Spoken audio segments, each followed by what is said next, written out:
שמאוד דומה למה שיש ברשתות סמארט גריד. אין תקשורת ישירה עם כל המונים החכמים וכל הדווייסים, תמיד יש תקשורת דרך יחידות אחרות. יש פה 9 יחידות, לכל יחידה יש אפיון של PLC ו-RF שונה. עשינו את זה בצורה כזאת שפה מחוברת פאזה אחת, היא מחוברת גם לרכזת.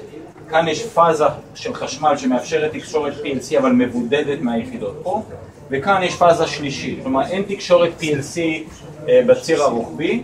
ואותו דבר עשינו גם הפרדה ברדיו, פה יש תקן רדיו אחד, תקן רדיו שני ותקן רדיו שלישי.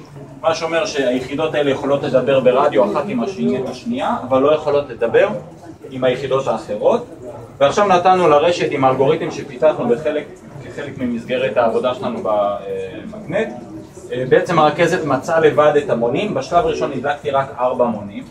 הדלקתי את המונה 48, 24, 32 ו-8. עכשיו זה יצר אילוצים, זה בעצם הצורה היחידה שהרכזת יכולה לקרוא את המונים האלה, היא מתחברת ל-48 ישירות, כי זה על אותו קו PLC.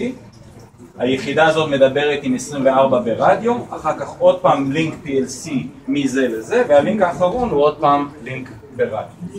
מה שאני אעשה עכשיו, אני אדליק את יתר היחידות, אז קודם כל רואים איך האלגוריתם לבד, היחידות נמצאות ברשת ומתווספות לרכזת, הקווים האדומים יהפכו להיות כחולים, וגם הרשת תהיה דינמית, היא תתחיל להשתנות תוך כדי. נתחיל, אוקיי, עם היחידות. ניקח לזה כמה שניות עד שהרשת תתחיל להגיב להדלקה. עד שזה מסתיים, אני רוצה להראות לכם בינתיים עוד כמה דברים. יש פה כרטיס שפיתחנו במסגרת העבודה שלנו, סיימנו אותו השנה. יש פה צ'יפ מבוסס DSP מתכנת, לא של סיבה עדיין, אז זה אולי יקרה בהמשך, שתומך בסטנדרטים חדשים של PLC ורדיו, ואנחנו מאוד מקווים שזה בעצם יהיה הבסיס לכל המוצרים של החברה שלנו בעוד שנה ושנתיים.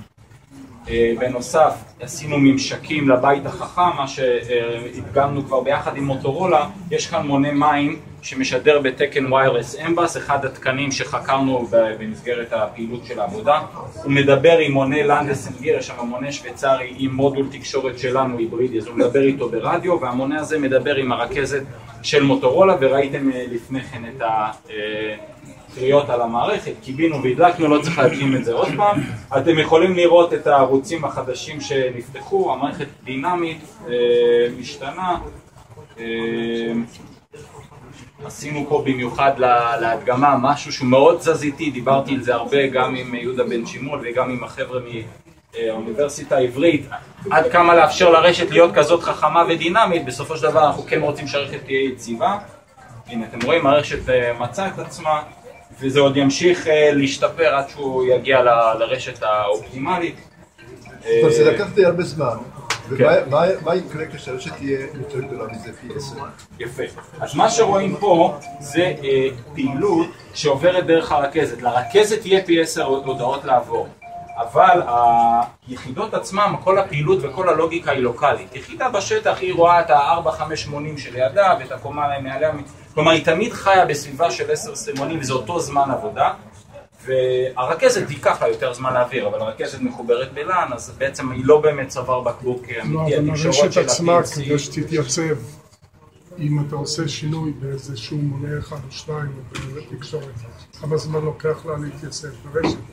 הרשת כולה יכול לקחת לה גם חצי שעה להתייצב. אבל מה שיפה זה שעוד לפני התייצבות, רק ברגע ההדלקה היא מחוברת. מבחינת היוטיליטי, המערכת אונליין עובדת, המונים מחוברים, מה שמאוד מאוד מקל על ההתקנות. הם עוברים עכשיו מאות מונים, הם לא רוצים לחכות, הם רוצים לדעת, זה יתחבר. אחר כך תן לאלגוריתם לשפר את הביצועים ולהגיע לאופטימום, זה בלילה כבר שכולם הלכו לישון. תודה רבה. תגיד, בתהליך הזה של ההתארגנות, יש מצבים שבהם יחידות מאבדות קשר, שהן תמיד בקשר כלשהו עם השכנים? תמיד יש קשר עם השכנים, אבל אם עכשיו אני מחליט לשנות איזה אבא, אני מתחיל להתחבר אליו, והוא בדיוק עושה איזה פעולה הפוכה, אומר לא, אני רוצה להתחבר אליך, אז לוקח להם כמה דקות עד שמבינים שהם אחד מול השני, ויש בתוך האלגוריתם, זה אחד הדברים שהכנסנו, אתה יורד הציון, ואז אומר טוב, אז אני בכלל אלך מסביב. ואז... מה מספר העורקים המקסימליים ברשת המשק? 8, זה מה שאנחנו תומכים. בהתקנות שיש לנו בשטח, מעל 5 זה כבר לא כל כך... אבל 8 אתה אומר שאתה יכול. צריך לתת להם את הקרדיט למוביץ, שהם אולי בין הראשונים בעולם שחשבו על הקונספט הזה ומימשו אותו. כאילו היום הרבה מדברים על זה, אבל לפני 4 שנים זה לא היה. אני רק רוצה לציין שבאמת בלי המאגד אני לא חושב שהייתי יוצר את הקשרים שיצרנו פה עם חברות אחרות במאגד. זה מאוד משמעותי לחברה שלנו, הקשרים שעשינו עם מוטורולה ועם ECI מאוד משמעותיים. אנחנו מקווים שגם יהיה לזה פירות עסקיים בשנים.